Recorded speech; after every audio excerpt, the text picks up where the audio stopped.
The girl simply pointed her finger, and the maid began laying eggs right there. This happened because she had previously insulted the female CEO by calling her a useless hen. The girl simply wanted to be punished for her words. In reality, the girl was a heavenly spirit who bestowed the boon of children, but she was mischievous. While her master was asleep, she secretly stole a magical powder so that she could give people children herself. By negligence, she impregnated an old woman. The animals also became pregnant, and chaos spread throughout the world. The gods became angry and began to retrieve the sacred object. Then the master awoke and stopped everything. Terrified, the girl dropped the powder into the human realm. The master chastised her, telling her to retrieve the powder and give children only to those in need. She would be able to return to heaven only when the 9 virtuous pearls burned. The master sent her to the human realm after giving her a magical amulet. She heard someone calling for a child, and she immediately went to the temple. There, a wealthy woman was praying for a child. She was the CEO of a business group, who had handed over the company to her husband after marriage and wanted to take care of the household herself. She hadn't been able to conceive for 3 years. The girl noticed a dark energy in her womb. The CEO felt severe abdominal pain. The girl placed her hand on the woman and recited a mantra, which banished the dark energy. The CEO asked, "Who are you?" The girl showed a picture of a temple and said, "I'm a spirit that can give children."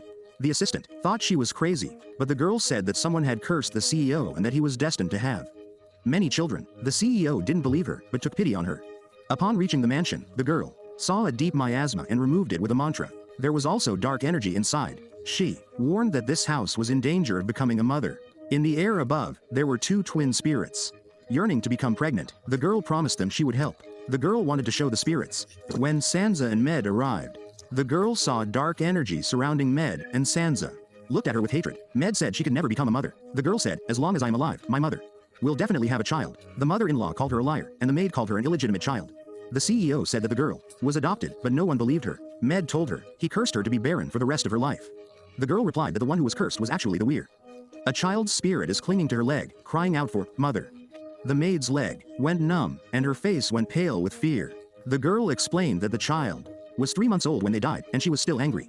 The maid repeatedly pressured the CEO to release her, but the CEO remained adamant. The maid again cursed and called her a useless hen. This time, the girl pointed, and the maid began laying eggs. The maid and the CEO began screaming. Just then, the father-in-law and husband arrived. The maid and the CEO ran to complain. The husband also declared the girl suspicious and threatened to expel her from the house, but the CEO remained adamant.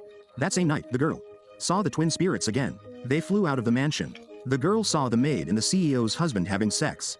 The next morning, the mother-in-law gave the CEO one last potion. If she drank it, she would forever lose her ability to conceive. The girl dropped the bowl and revealed that this was the cause of her infertility. The maid, enraged, poured the remaining potion into a plant, which immediately withered. The maid, along with her son, conspired to kill the girl. She tried to do it, but her son stopped her. The reason was even more shocking. The child in Med's womb was not his but her father-in-law's.